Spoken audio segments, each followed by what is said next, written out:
Good evening, and welcome to the Sleepy Club.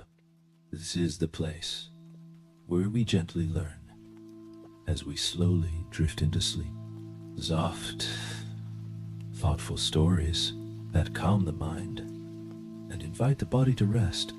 Tonight's story is about something we all feel, yet never fully grasp: the quiet, mysterious, and ever-flowing nature of time. As you listen, let your shoulders loosen, let your breath grow slow and smooth, and allow your thoughts to settle like dust in a still beam of light. If you enjoy learning while you drift into dreams, don't forget to subscribe so you can join us for more gentle bedtime journeys. And if you'd like, leave your reflections in the comments below. Now, make yourself comfortable in your bed. Take a long, slow breath in and gently let it go. Feel your eyes grow heavy, your body softening, and the noise of the day fading into the distance. Tonight, we follow the whisper of the hours, the silent rhythm behind every heartbeat, as we begin our quiet journey into the strange, beautiful, and timeless mystery of time itself. The stillness of a quiet midnight, a lone clock ticks in an empty station. Each tick echoes softly against the vaulted ceiling, measuring out moments that slip irretrievably into the past. We find ourselves mesmerized by this gentle rhythm, yet when we ask what time itself truly is, the answer eludes us. As Saint Augustine confessed over a millennium ago, "What then is time? If no one asks me, I know. If I wish to explain it to one who asks, I do not know." Time feels intimately familiar. We live in it and by it. Yet it remains one of the deepest mysteries of existence. Is time an ever-flowing river carrying us forward? Or is that flow only a trick of our perception? Even Albert Einstein, reflecting on the death of a friend, consoled the bereaved with a remarkable insight. For those grounded in physics, the distinction between past, present, and future is only a stubbornly persistent illusion. This striking statement suggests that past and future might be just as real as the present, that the flow of time we feel may not be an objective feature of the world at all. Such ideas gently beckon us to reconsider our basic intuitions. In our daily life, time seems straightforward. Seconds march into minutes, hours into days. The future becomes the present and then slips into memory. We see a steaming cup of tea gradually cool, the sun rise and set, our faces in the mirror aging by subtle degrees. We sense time's passage in the soft fading of daylight and in the creak of floorboards in an old house at dusk. Yet beneath these ordinary experiences lies a profound puzzle that philosophers, scientists, and poets alike have pondered. What is the nature of time? Does it flow uniformly like the ticking of a clock, or is the flow an illusion crafted by our minds? To explore these questions, we will journey through multiple perspectives of time. The biological rhythms ticking within our cells, the elastic tricks our brains play with duration, the cosmic dance of clocks and gravity envisioned by Einstein, the one-way arrow of entropy that gives time its direction, and the tantalizing scientific speculations about time travel. Along the way, we will pause in quiet, everyday scenes, a drowsy train platform before dawn, the smell of soil after rain. Using these gentle metaphors to ground abstract concepts in the poetry of the familiar, we will hear the echoes of thinkers like Augustine grappling with time and memory, Bergson defending the reality of lived duration, Kant declaring time to be part of the very framework of our mind, Einstein and Carlo Rovelli questioning whether time is fundamental or emergent, and Virginia Woolf capturing the poignant interplay of moment and memory. Throughout this meditative journey, questions will surface like refrain. What is time? Why does it seem to flow? Could we ever travel through it? Is there an eternity outside of time? Or is eternity just unend time? We approach these mysteries calmly and curiously, as one might listen to a soft lullaby under the night sky, letting the science and philosophy of time wash over us like a gentle tide, rigorous yet lyrical, full of wonder but firmly rooted in what we know.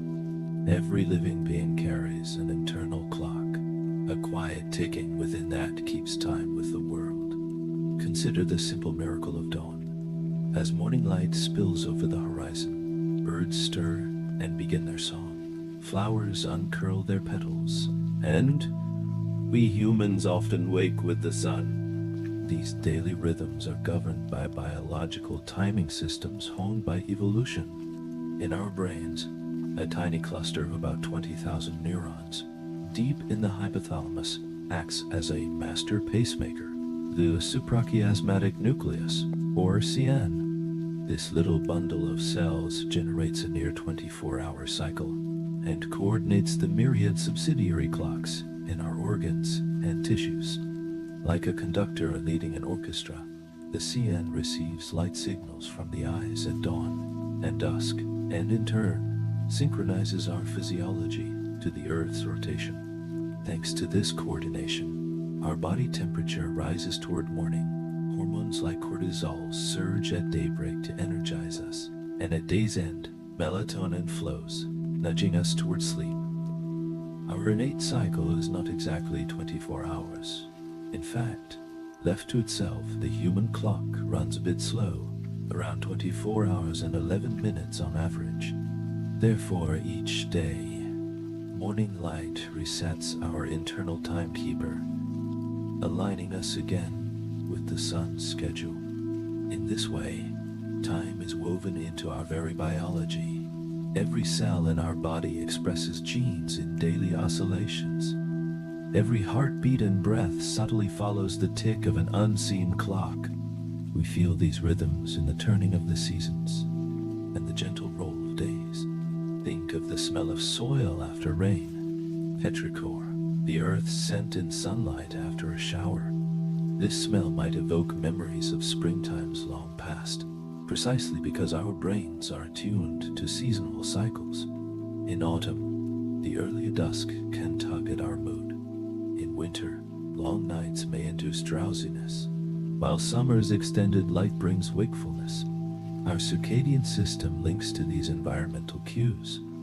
Light and darkness guide our sleep-wake cycle, and even temperature and meal times help set our internal clock. When we travel across time zones and experience jet lag, we acutely sense this biological clock as it struggles to adjust. We find ourselves awake at odd hours or hungry in the middle of the night until the internal rhythm entrains to the new local time. Truly, time lives within us as much as we live within time, keeping our bodies in harmony with the planet's rotations and revolutions.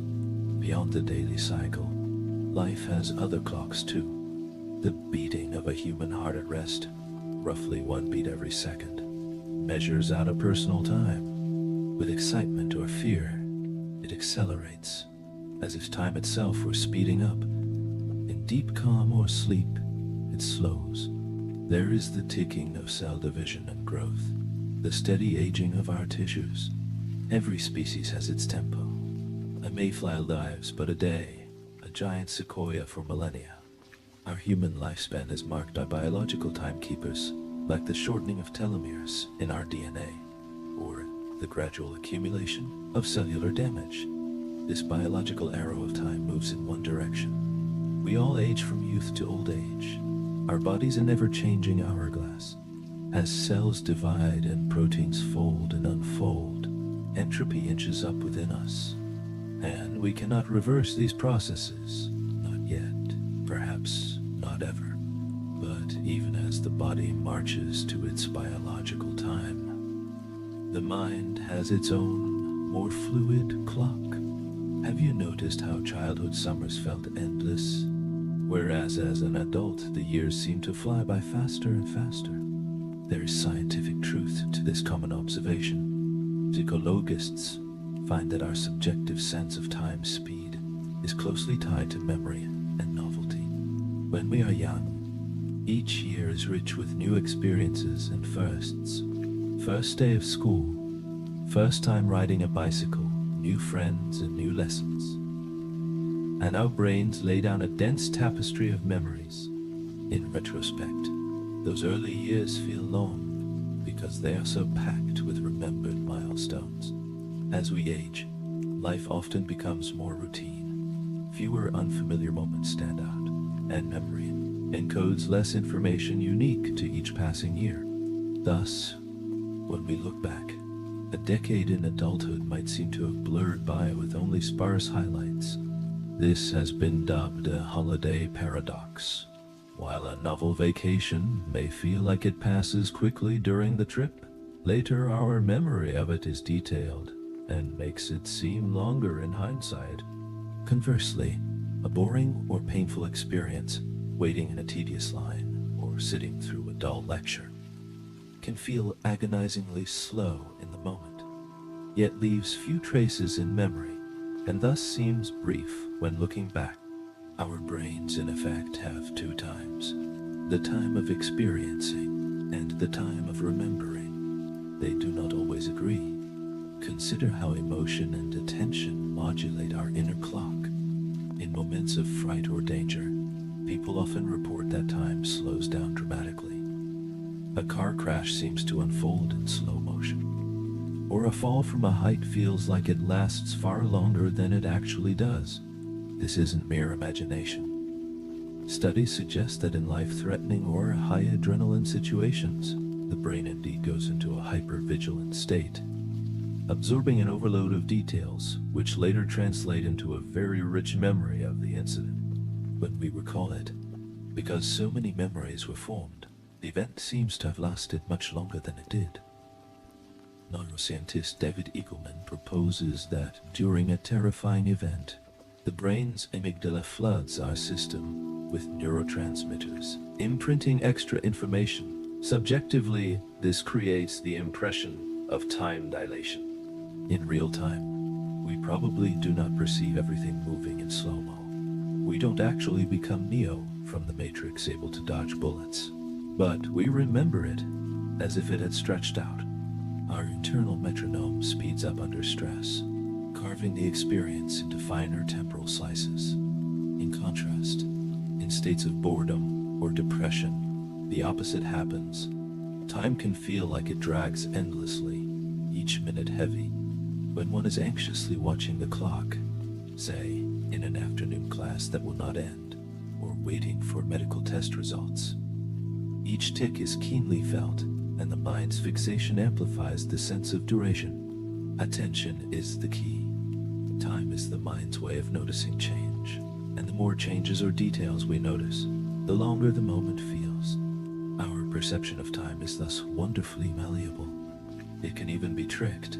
Psychologists have shown that the brain's timing mechanisms can be deceived by illusions. For example, when you suddenly hear an unexpected loud sound or see a flash, the next interval of silence or darkness can feel elongated. An effect called the oddball effect, where a novel stimulus warps our sense of duration. Stimulant drugs like caffeine or amphetamines can make time seem to race. Internal processes speed up, so external time seems slow by comparison, whereas depressants like alcohol can have the opposite effect. Mind-altering substances such as psychedelics often distort time profoundly.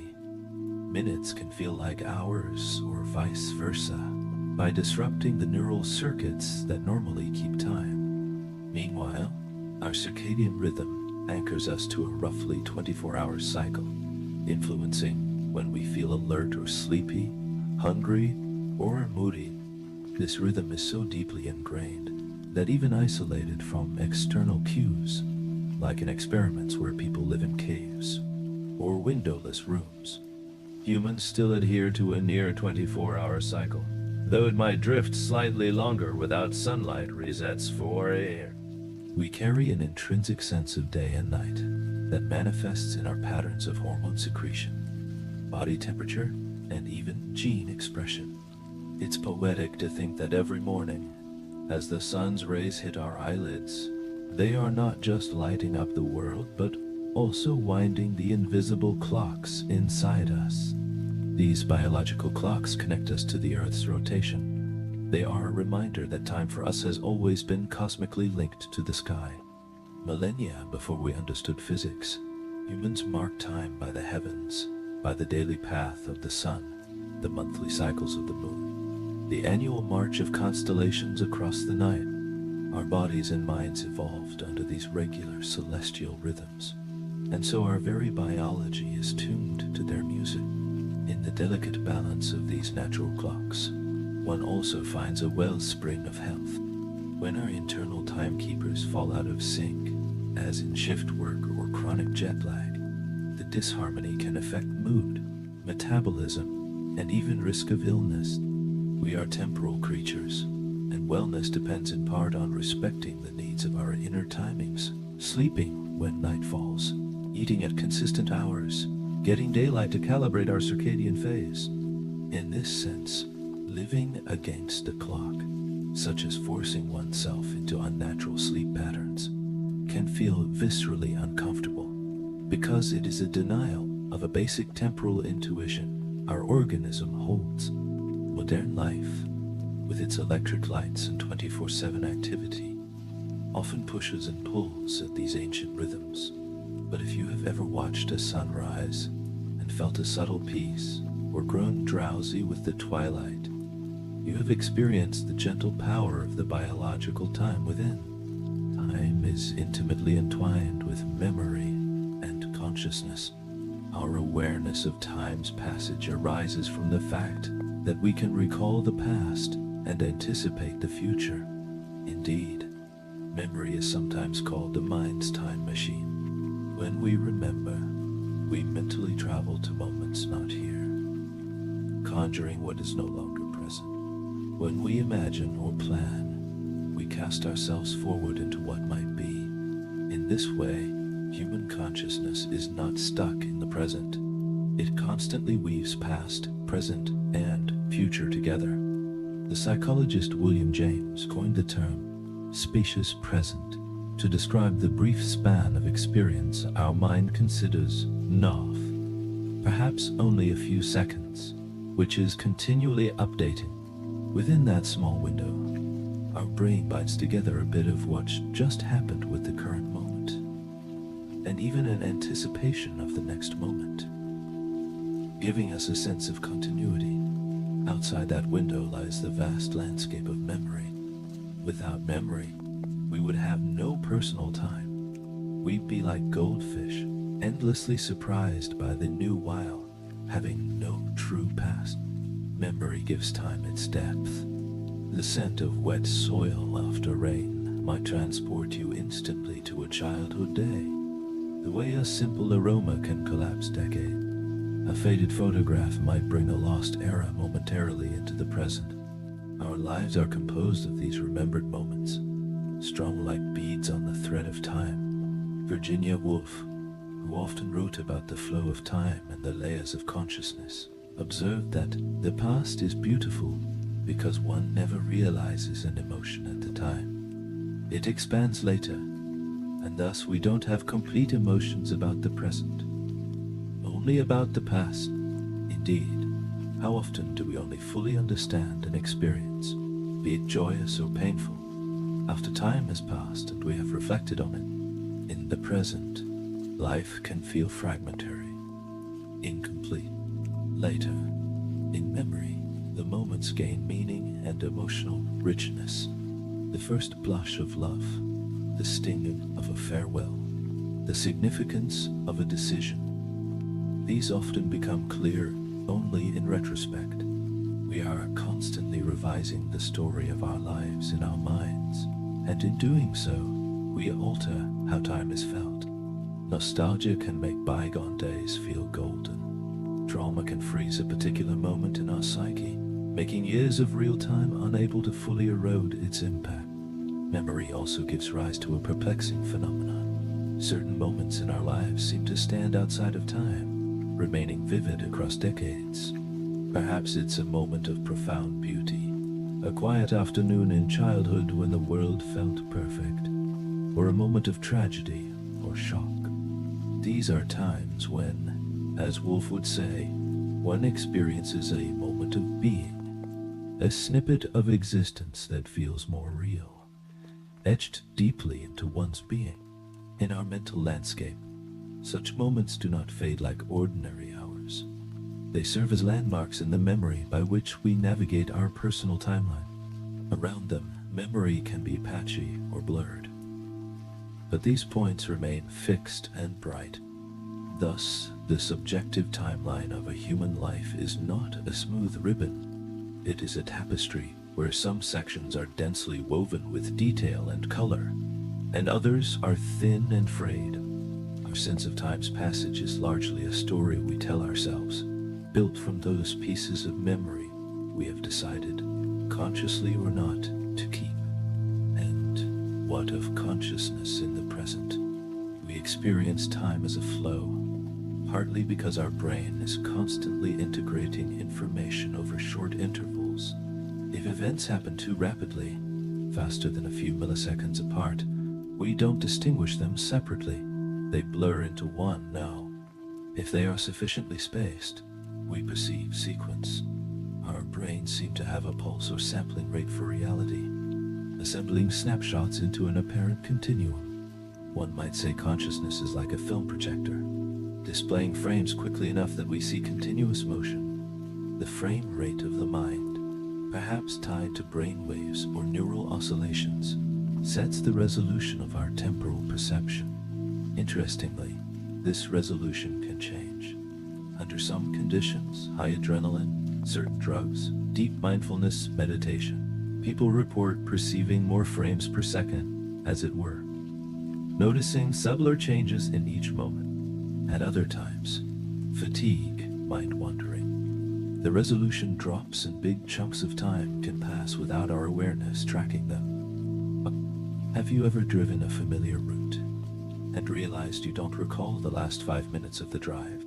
Your consciousness skipped like a needle on a record, time effectively jumping ahead because your focus was elsewhere. Memory, attention, and anticipation all braid together to form our psychological time, a very different creature from the precise impersonal time of clocks and physics. The philosopher Henri Bergson, in the early 20th century, made exactly this point. He distinguished between mathematical time, which is measured by clocks and rules, and lived time, which he called duration, la durée, the flowing, qualitative experience of time in consciousness. Bergson noted that we tend to spatialize time when we measure it, for example, picturing it as points along a line or numbers on a dial. But this misses the essence of real time as we live it. Real time, he argued, is more like a melody than a line, each note blending with the next, the past co-present with the current moment, and the future already anticipated. An hour at the dentist's office is not the same as an hour at a dinner with friends.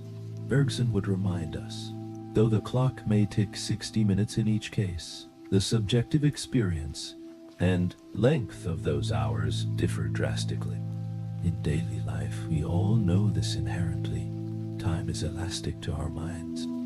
By insisting on this, Bergson wasn't denying the validity of physical time. Rather, he was defending the reality of the inner, qualitative dimension of time. He believed that to truly understand time, we must account for this inner duration that cannot be sliced neatly or reversed, that accumulates as a feeling of continuous change, a becoming rather than a series of static no's.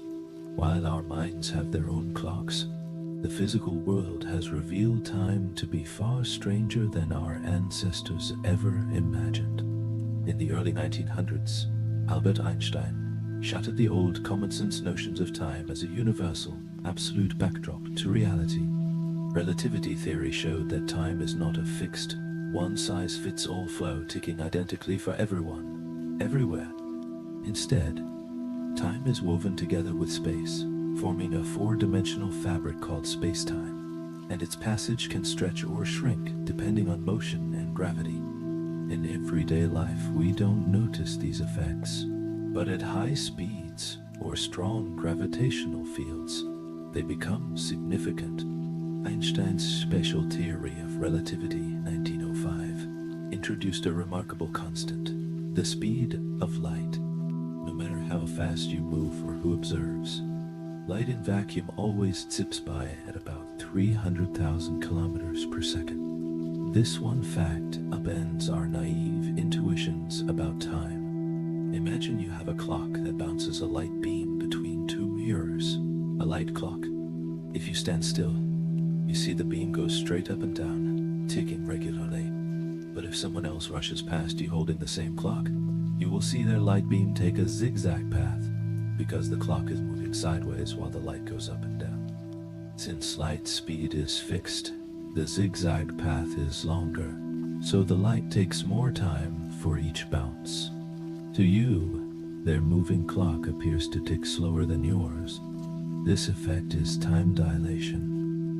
Moving clocks run slow.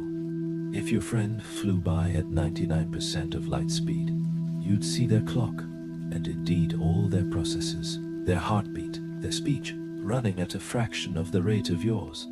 Amazingly, from their perspective, it's your clock that is slow. Each sees the other's time as dilated. This mutual time warping is not a trick of measurement. It's real. If the friend turned around and came back to meet you, having traveled at high speed, relativity says they would actually be younger than you upon return. Less time passed for them. This is the famous twin paradox scenario. One twin rockets among the stars near light speed, the other stays on Earth, and when they reunite, the traveling twin has aged less, effectively having leapt into Earth's future.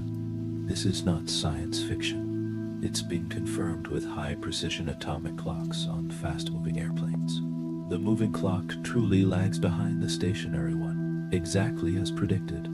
Einstein's general theory of relativity, 1915, deepened this oddness by showing that gravity too slows time. Massive objects like planets and stars actually curve space-time around them, and the stronger the gravity, the deeper the curve, the slower time runs in that region compared to farther away.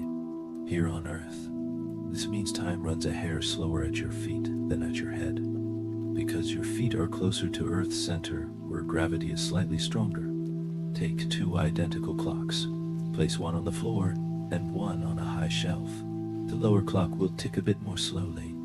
The difference is minuscule over small height differences, but climb a mountain and you age faster than your twin at sea level, by maybe a few nanoseconds per day.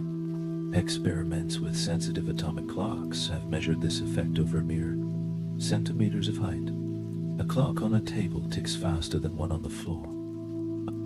In the extreme, at the edge of a black hole's intense gravity, time nearly comes to a standstill relative to far away. An object falling toward a black hole appears to an outside observer to slow and freeze, as its time is stretched almost infinite. Thus, time is not absolute. There is no single universal tick-tock that all clocks follow. Instead, each observer and each location in the universe has its own proper time. As Rovelli poetically puts it, times are legion, a different one for every point in space. Two events that appear simultaneous to you may not be simultaneous to someone moving relative to you. In fact, according to relativity, asking, what is happening right now on the other side of the galaxy, is a meaningless question unless you specify a frame of reference. Different observers will slice the space-time loaf into now and past future differently. This shatters the Newtonian idea of a universal cosmic clock ticking the same. No, of everywhere.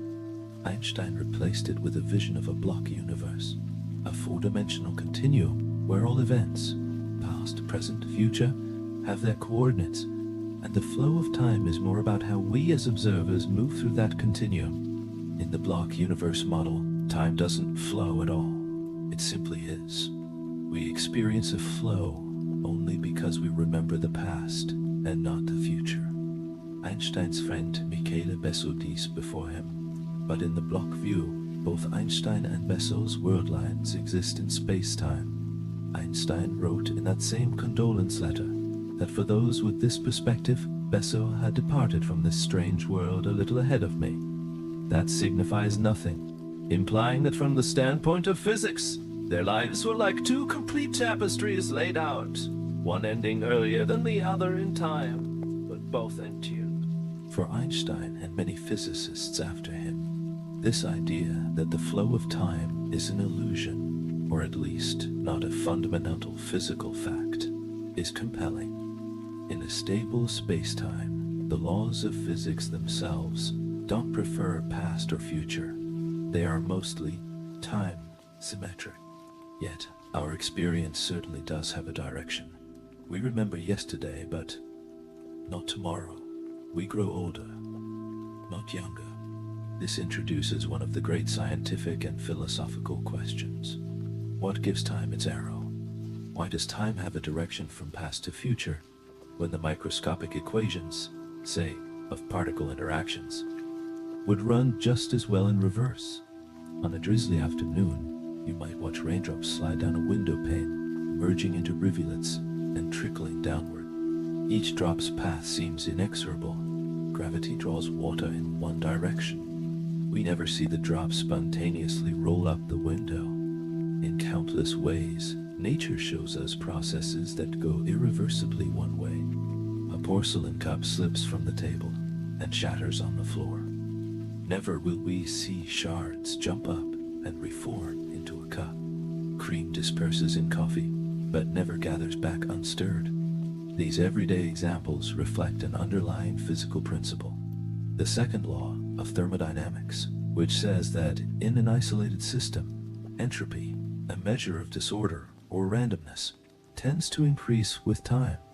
Entropy is often called the arrow of time because it gives a quantitative way to distinguish past from future. The future is the direction of increasing entropy. A tidy room, low entropy, left to itself will get messy over time, high entropy. But a messy room won't magically tidy itself. What exactly is entropy? In simple terms, it counts the number of ways something can be arranged. A broken cup has many possible disordered arrangements of pieces, high entropy, whereas an intact cup is one specific, highly ordered state, low entropy.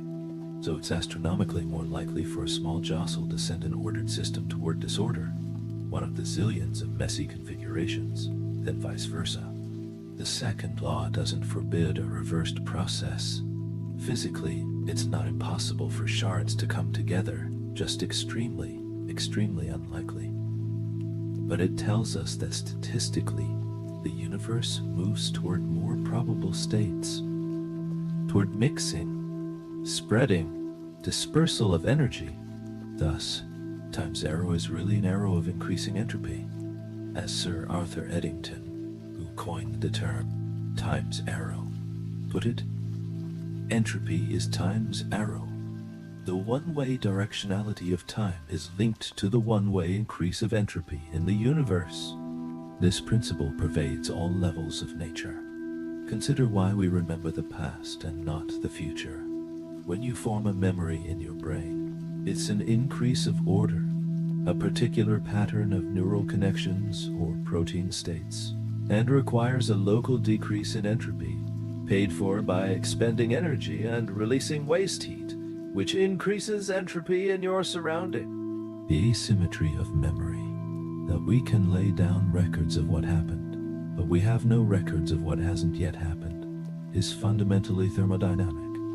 All our records, photographs, written documents, fossils in rocks, are imprints made in the fabric of the world that correlate with the prior state and involve an entropy increase in their creation. One could say that the past is the part of the universe we have information about.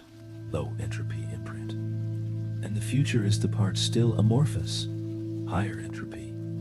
Information not yet crystallized. Interestingly, the psychological arrow of time, the sense that we can remember yesterday but not tomorrow, aligns with the thermodynamic arrow. Our brains, as physical systems, operate under the same entropy rules. If time flowed backward and entropy decreased, presumably our mental processes would reverse, and we would then remember what is now the future. But in this universe, entropy increases, and so does our ignorance of the future. We simply don't have data recorded for events that haven't happened yet. Zooming out to the cosmic scale, we confront a great enigma. The universe as a whole also obeys the second law. Yet if we wind back the clock to the beginning, to the Big Bang, we find an extremely hot, dense state, seemingly very chaotic, yet it must have been a state of extraordinarily low entropy. How so? This is a point of ongoing inquiry in physics. The early universe, though hot and a glowing plasma, was actually very uniform and compact, low entropy, in the sense that gravity had not yet clumped matter into stars, galaxies, black holes. Gravity, when it clumps matter, increases entropy. As the universe expanded and cooled, matter condensed into structured forms, which might seem like increasing order locally, but overall entropy rose through enormous energy dispersals and the formation of countless stars, and eventually black holes, which maximize entropy. The cosmological arrow of time, the direction of cosmic history, is tied to this entropy story. The universe began in a highly ordered state and has been winding down disorderly ever since. It keeps expanding, heading perhaps toward a fate known as heat death or the Big Chill, where entropy is maximized and useful energy differences are gone. In that bleak, far future, trillions of years hence, all stars would have burnt out, matter evenly spread thin, nothing left to happen. A state of equilibrious stillness. Time, at least as we mark it with change, would effectively cease in such a scenario, for nothing new could occur once maximal entropy is reached. This cosmic perspective underscores how time and change are bound together. Only a universe out of balance, with pockets of low entropy, has ongoing activity, structure, and history. Our very existence owes to the fact that the universe is not in a boring high-entropy state. We live amidst gradients, hot versus cold, concentrated energy versus sparse, that allow processes to run and life to play out. We eat food, concentrated energy, and expel heat. The Earth radiates infrared entropy into the cold of space, having received low-entropy sunlight from the sun. The arrows of time in our lives, growing up, growing old, are part of this grander arrow from the Big Bang to the future. Yet a nagging question remains. If the fundamental laws of physics are symmetric in time, they don't care about past or future.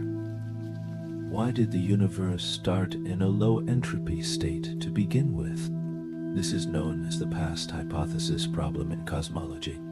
Some speculate it might be a brute fact, perhaps set by unknown physics of the Big Bang. Others wonder if it hints at multiple universes or a cycling cosmos where time's arrow might reset.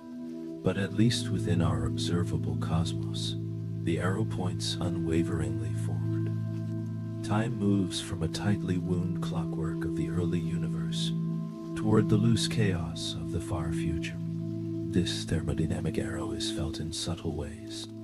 For example, why can we recall the past but not influence it? Yet we hope to influence the future but cannot recall it. It is because causes lie in lower entropy states and effects in higher entropy outcomes. The crack of an egg, cause, leads to scrambled egg, effect. We can trace effect to cause. We see the omelette and infer an egg was broken, but not cause to effect with certainty. from an intact egg, we cannot know how exactly it will end up.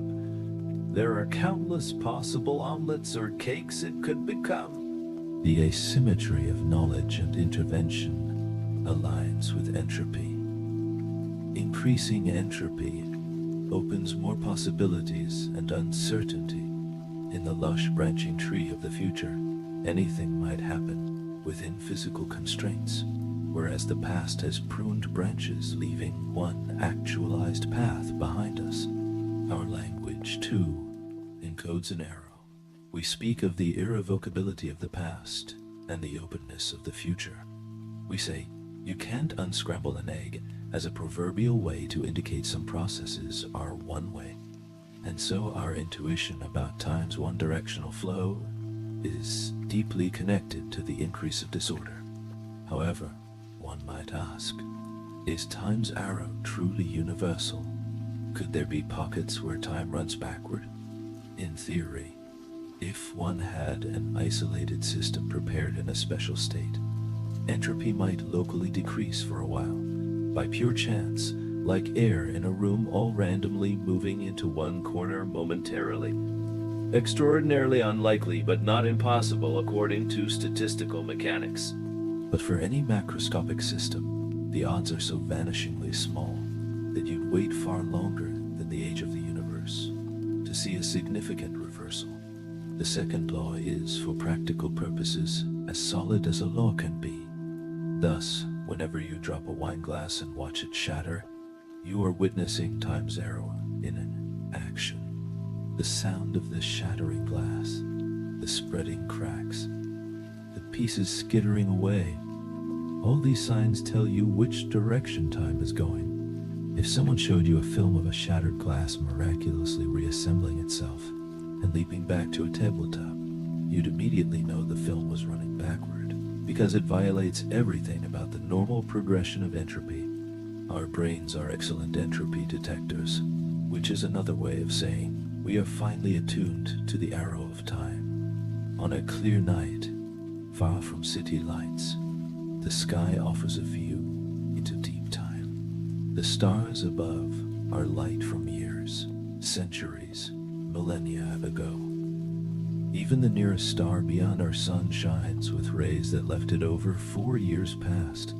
The farther stars we see might be hundreds or thousands of light years distant. Their light set out during human prehistory, and the faint smudge of the Andromeda Galaxy is light over 2 million years old, arriving now. In looking up, we are literally gazing into the past. The universe is so vast that distance and time are intertwined.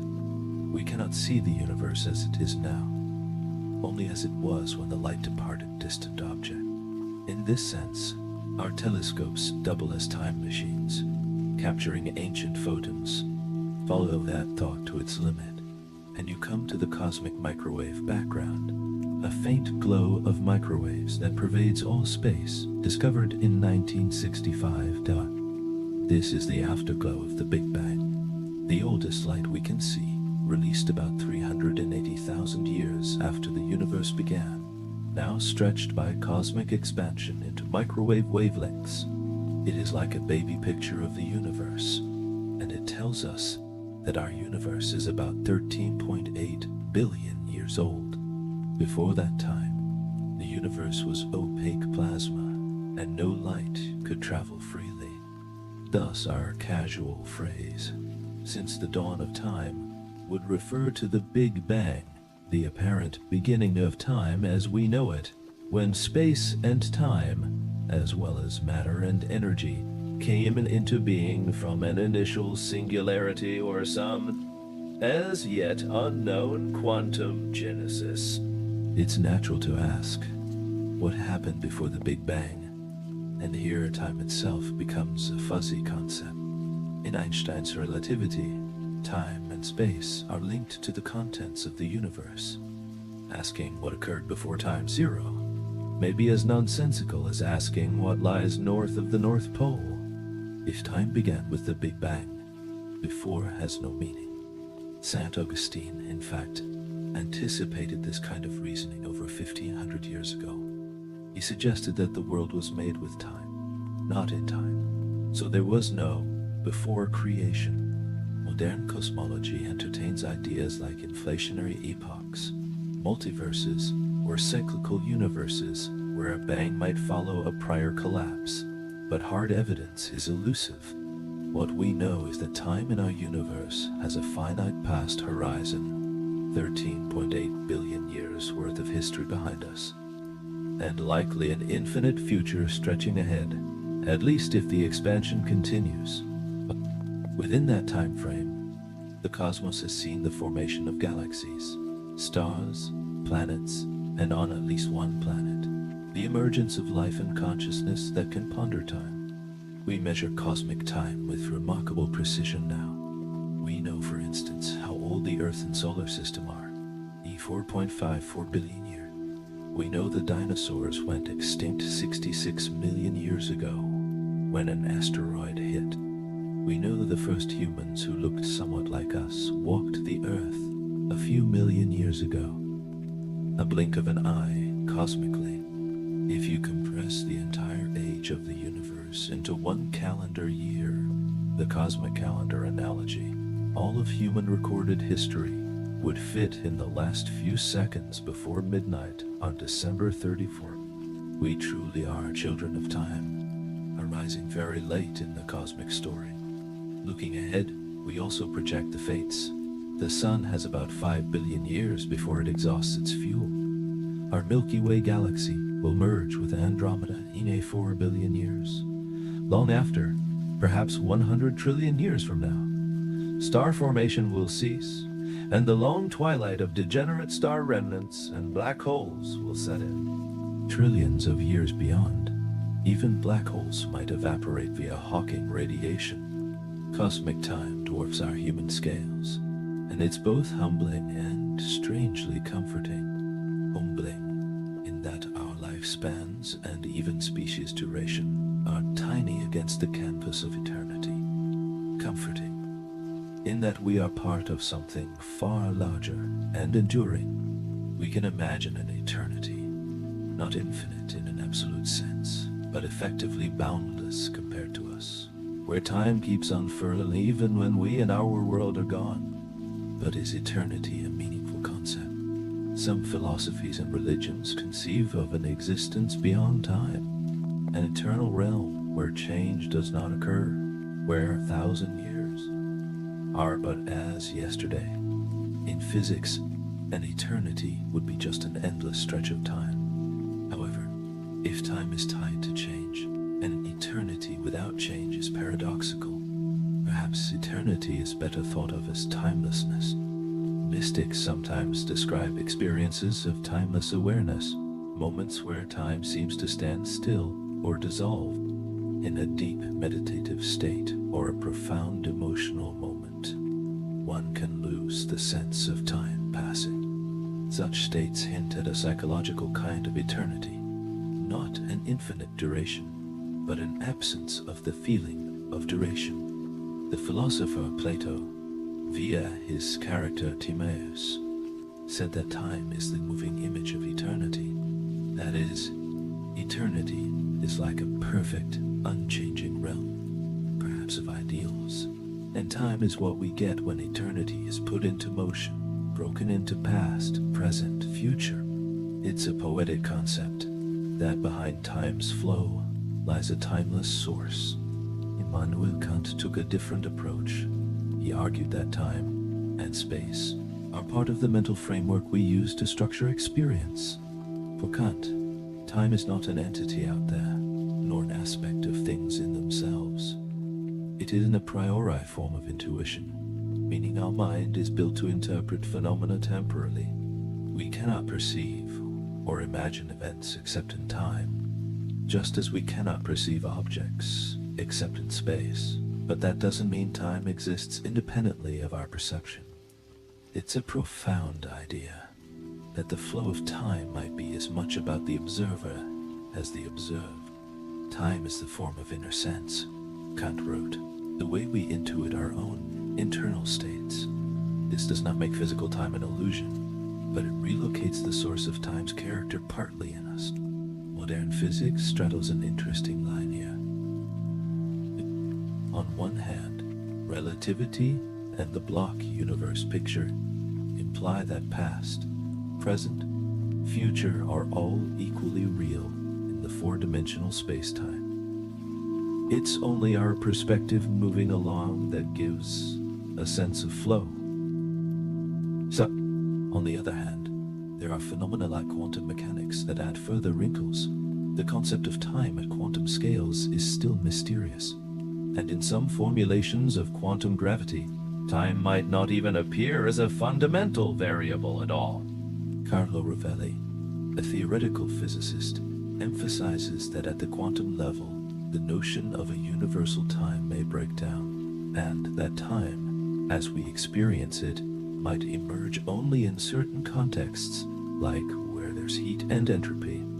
He provocatively calls time an illusion, in the sense that attributes like a uniform flow or an objective present are not fundamental features of reality, but rather perspectival.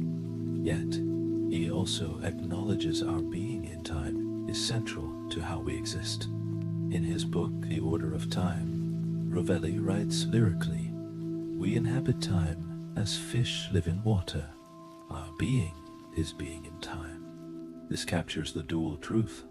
Scientifically, time may be a derived concept, but experientially, we cannot escape it.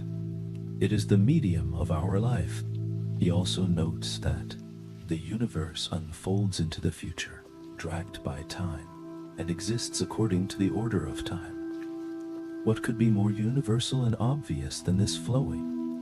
Only to then explain how physics shows that this obvious flow is not what it seems.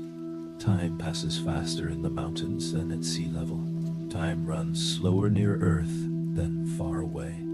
There is no single ticking cosmic clock, only the intricate web of local times interacting. Reality, as Rovelli says, is often different from what it seems. The Earth looks flat but is round. The sun seems to circle us but we orbit it. And time seems uniform but is elastic and relative. This leads us to consider, perhaps eternity, in a physics sense, could mean the entirety of space-time, the whole block, which just exists.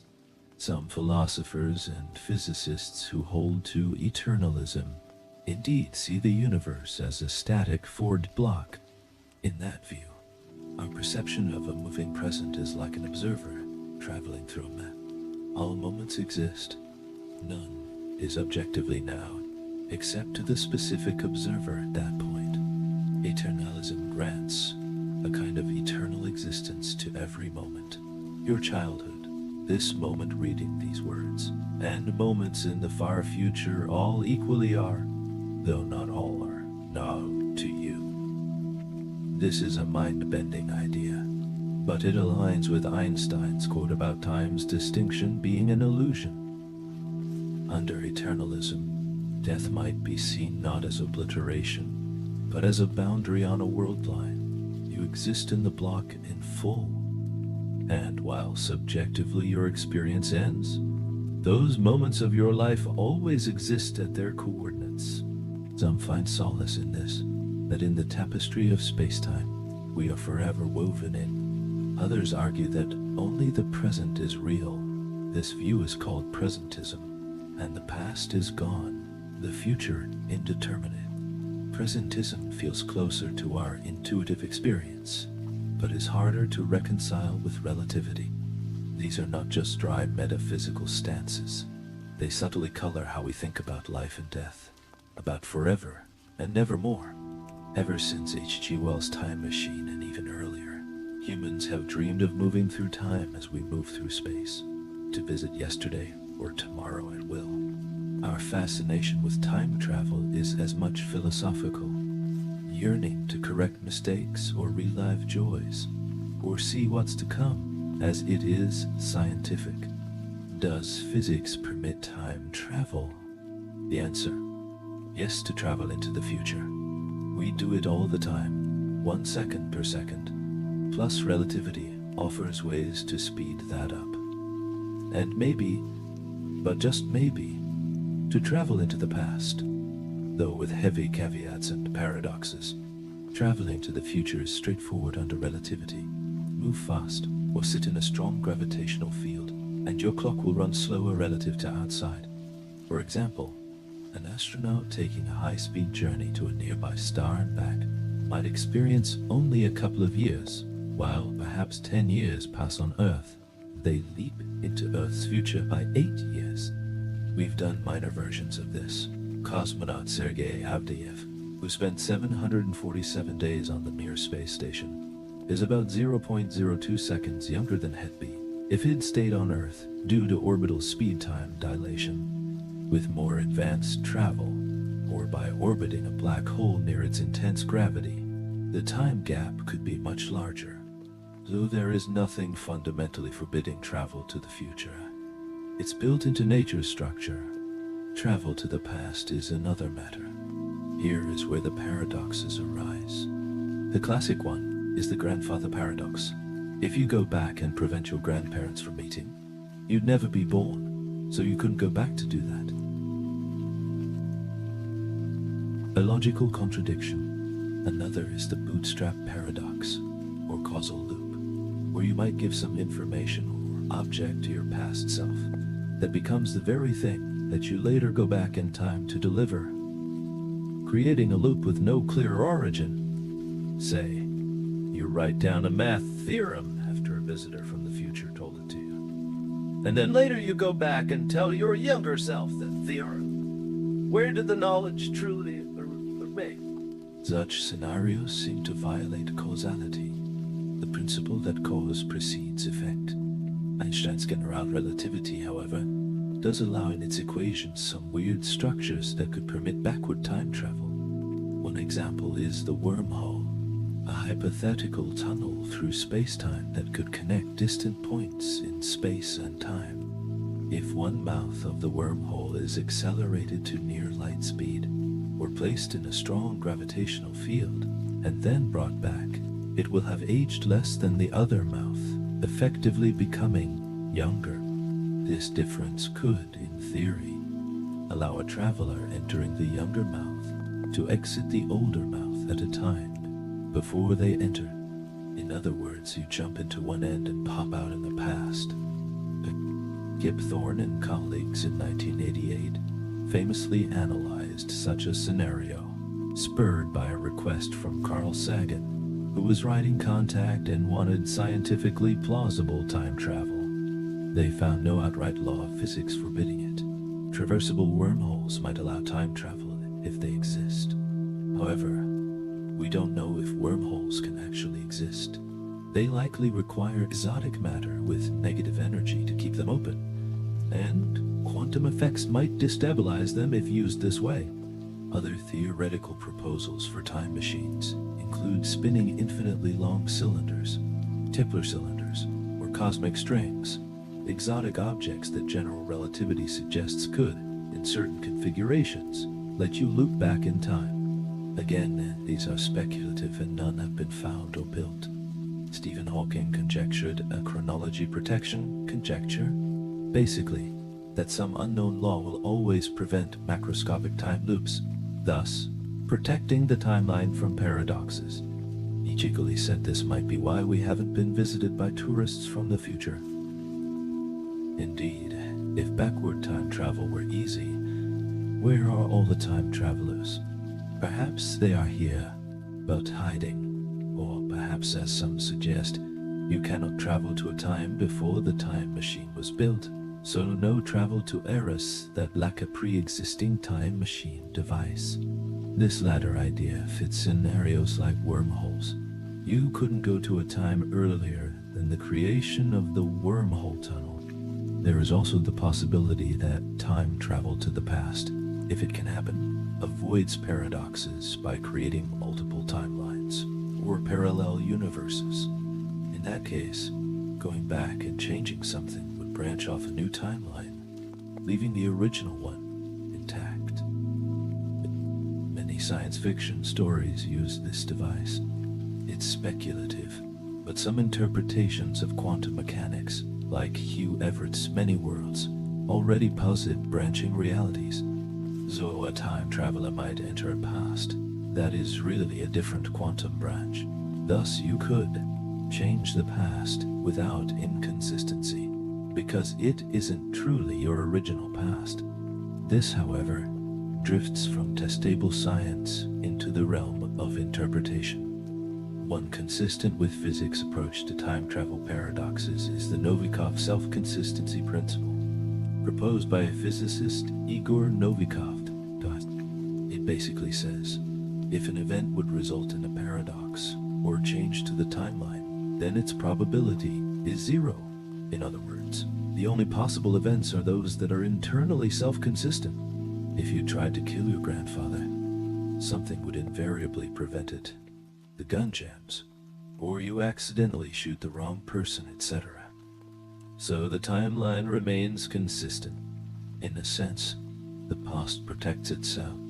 Solutions to relativity equations have been found where objects, like a billiard ball entering a wormhole to hit its past self, always end up in a configuration that, while it might appear paradoxical, is logically consistent.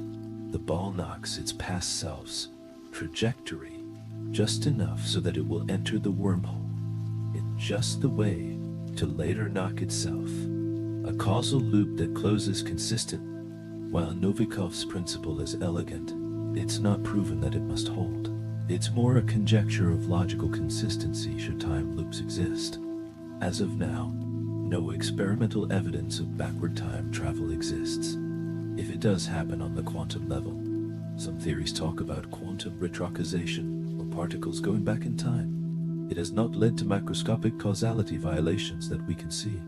The general scientific view is that forward time travel, via time dilation, is real and confirmed, whereas backward time travel remains speculative and probably impossible, or at least unfeasible. Most physicists suspect nature forbids it one way or another, perhaps via quantum gravity effects we don't yet understand. That said, time travel to the past captivates us, because it forces confrontation with time's deepest qualities, causality and free will. If you could go back and change something, would that mean the future isn't fixed? But if you already came from a changed future, was it fixed all along? It twists our minds in knots, highlighting how much our understanding of reality depends on time being orderly. There is a reason causality is held almost sacred in physics. Cause-preceding effect underpins the logical consistency of experiments and observations. A universe with casual loops would be a very different place, perhaps one we can't fully make sense of. It might allow, for instance, information or objects to appear ex nihilo, from nothing, via bootstrap loops, which seems to violate conservation laws, though some argue even that can be self-consistent if the loop always was. For now, as far as practical experience goes, the river of time flows forward and carries us with it. We can row vigorously, that's like going fast in a rocket, to change how quickly we move relative to others, but we cannot turn around and paddle upstream beyond a certain point. Science fiction will no doubt continue to joyously play with time machines, alternate histories, and the like, because these stories are, at their heart, human dreams of mastering time, or warnings about the perils of tampering with it. They keep reminding us how precious our actual timeline is, since we cannot redo days or skip chapters, except by living through them. In a way, our inability to reverse time is what gives life its urgency and meaning. No do-overs. Focuses the mind and heart on the present moment's value, returning to the inward perspective. Our journey through time is also the journey of the self. We are not the same person at every moment. Physically, our atoms turn over. Our neurons rewire with experience. Psychologically, we evolve with our memories. Yet something continuous, call it personality, soul, or simply the narrative of self, ties our past to our present. Time is the medium in which our identity coheres. We often say time changes us, and it does, but it also reveals us. As experiences accumulate, memory is the glue. As we age, we carry an ever-growing archive of remembered time within, which shapes how we see the world. Think of an elderly person sitting by the window, looking out at a garden. To a passerby, they appear still, just being in the now. But perhaps in that person's mind, the garden triggers a cascade of recollections. Children playing there decades ago, a late spouse tending the roses, summers and winters that have come and gone. In that silent moment, the individual might be moving freely through the halls of memory, stitching together a lifetime into a comprehensible whole. One of time's gifts, if we are fortunate to live long, is that we begin to see patterns and arcs in our own story, a sense of perspective that a single moment lacks. As the saying goes, life must be lived forwards, but can only be understood backwards. We find meaning by looking back and seeing the path, even though while walking it, the path often felt aimless.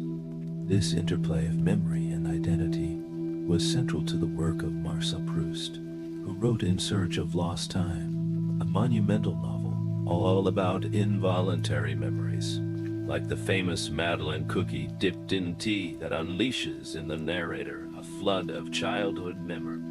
Proust suggested that our true self is the sum of all we have been in time, accessible fleetingly when memory bridges past and present.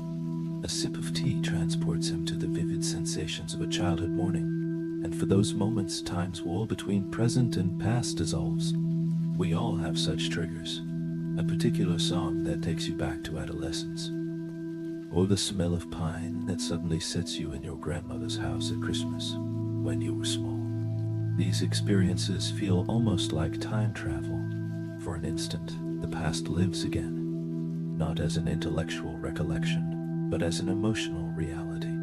We experience what the Greeks called nostalgia, a term that literally means the pain of returning home. It's bittersweet precisely because it is a visit to a time that is gone. Sweet in reliving it, bitter in realizing it is truly past and unreachable, except in memory. Human consciousness thus stretches across time. Our minds time travel routinely in memory and imagination, and this shapes our sense of self. Some philosophers argue that personal identity is largely a construct of memory. I consider my childhood self to be me, because I have a chain of memories connecting that child to the adult I am now. If those memories were severed, say by amnesia, would I still be the same person? This isn't a mere thought experiment. Patients with certain kinds of amnesia or dementia sometimes lose their autobiographical memory, and along with it, a sense of who they are. They live in a perpetual present, with a hazy or non-existent past, and no concept of future. Such cases are tragic because they show how integral time and memory are to being a person. Without memory, time is experienced only as a fleeting now, and one's identity can feel hollowed out. Conversely, if one is too stuck in memory or worry, living in the past or future mentally, one can lose the richness of the present. There is a balance to be struck. We carry the past, but we don't live in the past. We plan for the future, but we still must live toward it, not already there. Many wisdom traditions emphasize being present, mindful of the current moment, as a key to contentment. After all, the present is the only time we directly experience. The past is recollection, the future anticipation. Only the present is actual living. Yet, paradoxically, the present has no duration. The moment we notice, this is now, it's already gone. Augustine mused on this. The present, if it were extended and never passed, would not be time but eternity. Because present is an infinitesimal point between past and future. Some philosophers even doubt its existence except as a boundary. But phenomenologically, we do experience a present, perhaps a few seconds long, in which our brain integrates a scene. That is our moving window of now. Augustine also divided time into a threefold present: the present of things past, memory; the present of things present, direct experience; and the present of things future, expectation. In other words, even when we think of past or future, we do so in the present moment of consciousness, as memories or as anticipations. So in a way, we only ever have the present, but within it, we can orient backward or forward. This perspective dissolves time a bit into an aspect of consciousness.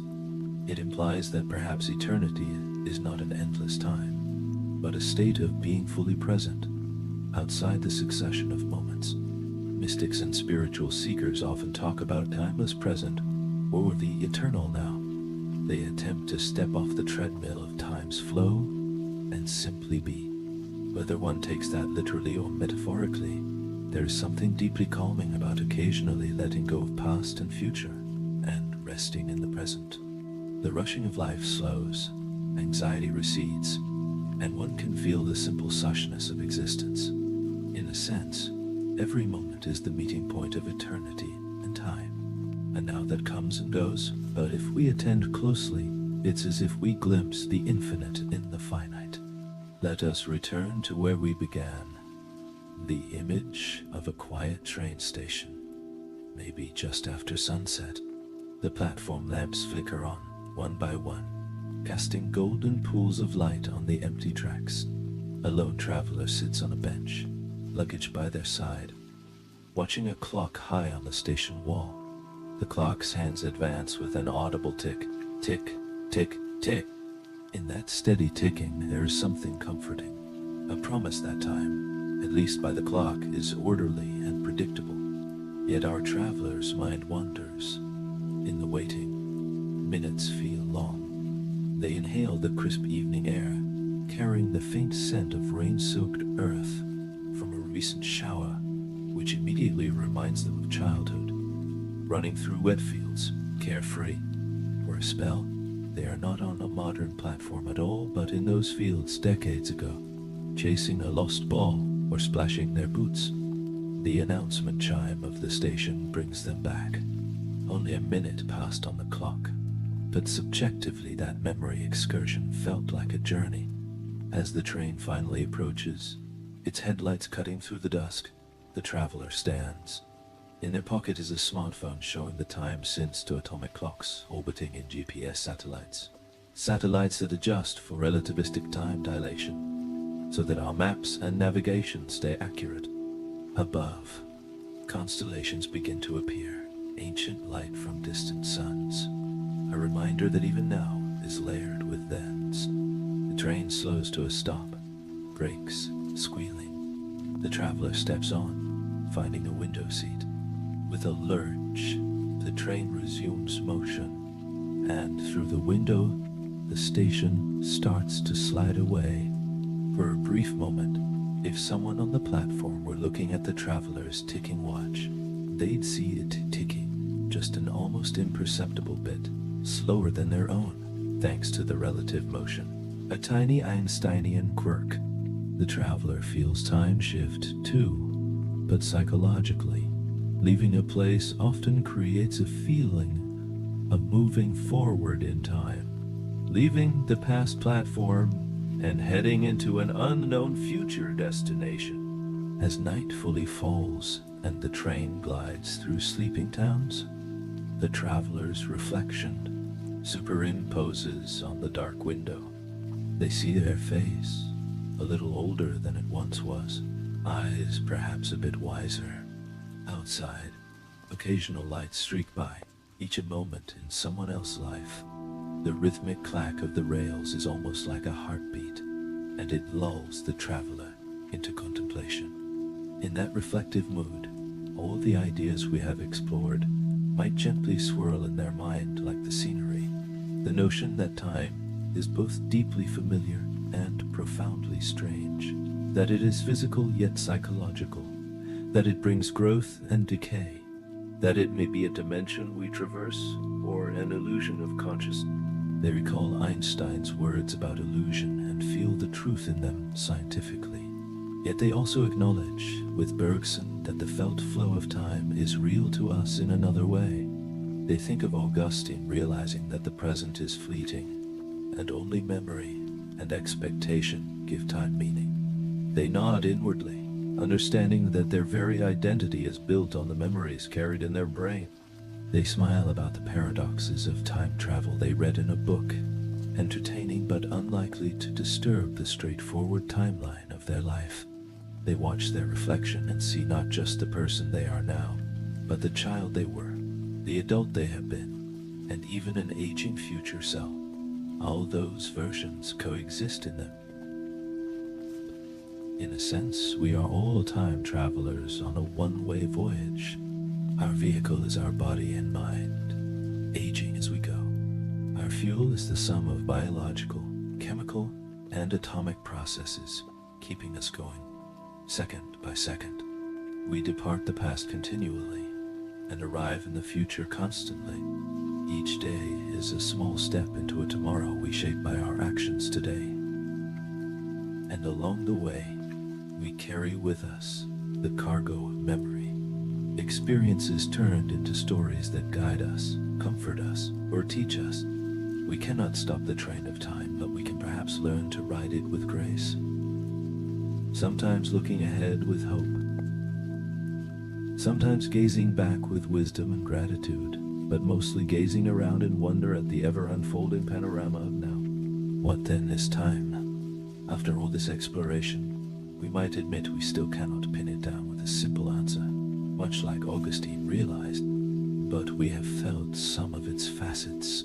Time is the heartbeat of the universe, the rhythm in which creation unfolds. It's the pulse of our bodies, keeping us in sync with day and night. It is the canvas of change, upon which life's drama dances from birth to growth to death.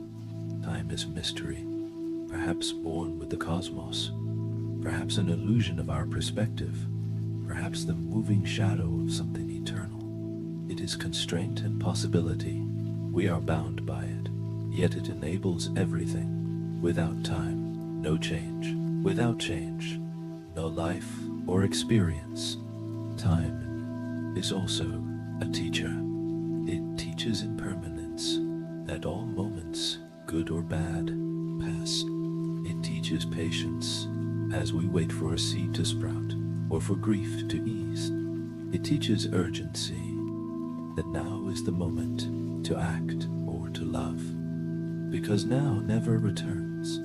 It can heal by distancing us from pain, or wound by taking away what we cherish. It is said that time is the great equalizer. Since rich or poor, we each only get 24 hours in a day, and we all age and face the finitude of lifespan. Yet even as time takes, it also gives. Without time's flow, we could not have music, which is sounds arranged in time. A melody is beautiful because of the sequence of notes and pauses, the pattern through time, as Bergson noted with his metaphor of melody. Without time, we could not experience narrative. Every story, including the story of your life, needs time to unfold. Could we have love without time? Love deepens with shared time, memories accumulated together. Could we have knowledge without time? We learn bit by bit. Wisdom is distilled through years. In a cosmic sense, time is the unfolding of the universe. In a personal sense, time is the unfolding of you. From the baby taking a first step to the elder taking perhaps a last time, allows the potential in a being to manifest. We are processes as much as entities, always midstream between what we were and what we will be. As the train traveler dozes lightly, they perhaps dream of standing by a riverside, watching water flow, a common metaphor since ancient times. You cannot step in the same river twice, said Heraclitus, meaning everything flows, nothing stays the same. Time is like that river, ever moving. But also, one might imagine, as T.S. Eliot did, that the river is within us as well. Time present and time past are both perhaps present in time future, and time future contained in time past. Our experiences layer and intermix. Finally, the train slows at the traveler's destination. They wake, gather their bag, and step onto a new platform in a new city. It is late, few people around, the night air heavy with the smell of rain that recently fell here too. They feel the weariness of the journey, but also the clarity that comes when you arrive somewhere new. In that quiet moment, as they exit the station, they feel connected to the larger flow of time. Their small journey, a part of a great web of events. They wonder briefly, is the future already out there waiting, like a landscape to be discovered? Or is it yet to be built moment by our choices? The answer might depend on which philosopher or physicist you ask, but either way, they know they will meet that future in due time. For now, they walk into the darkness towards tomorrow, the station clock behind them dutifully marking the midnight hour, a new day beginning. In the end, the mystery of time remains, but perhaps we have grown comfortable with that mystery. We can rest in the knowledge that time is both our companion and our enigma. It flows like a gentle river. Even if that flow might be an illusion of our perspective, it binds us to all life. All who have ever lived have walked the same one-way path from past to future. It unlocks the universe's potential, allowing stars to ignite, life to evolve, and conscious minds to reflect on its wonder. We live in time, but if we are wise, we also make time live in us. By cherishing the moments, by learning from what has been, and striving toward what will be. As you close your eyes now, perhaps to drift into sleep, you might listen to the quiet ticking of your own heartbeat, that internal clock. Feel its steady presence. Realizes that each beat is a moment of time given to you. In sleep, you will lose the conscious track of time for a while. Hours will pass in what feels like an instant.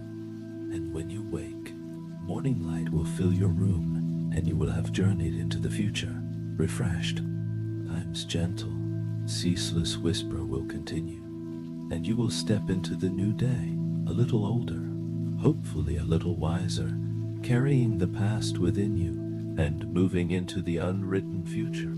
What is time? Perhaps it is best to simply call it the miraculous medium of existence, the condition that makes life's music possible, the melody we are all dancing to, quietly, from the first dawn to the last dusk. In that dance, as Virginia Woolf intimated, each moment is unique and fleeting, yet occasionally we touch something timeless within it, and so the questions remain. Does time flow? Is eternity real? But we find beauty not only in the answers science provides, but also in the very asking of these questions, in the contemplation itself, which is a present moment of eternity peeking through the fabric of time. In this calm, reflective state, let those questions linger like stars in the sky of your mind. The train of thought has reached its station for now. The whisper of time continues softly in the background, a lullaby of ticks and talks, of heartbeats and distant supernovas, of memories and dreams. Rest in that whisper, let it carry you. Time will watch over you through the night, as it does all of us, and tomorrow will come in its gentle inevitability. Sleep, learn, and wonder. The journey in time goes on, and there will always be more to discover when you wake. In the soft darkness, the last train departs, and the station lies silent. The clock on the wall shows the passing minutes, indifferent yet reassuring. Outside, the first hints of dawn gather, and with them, the promise of new beginnings in time's endless, enchanting street.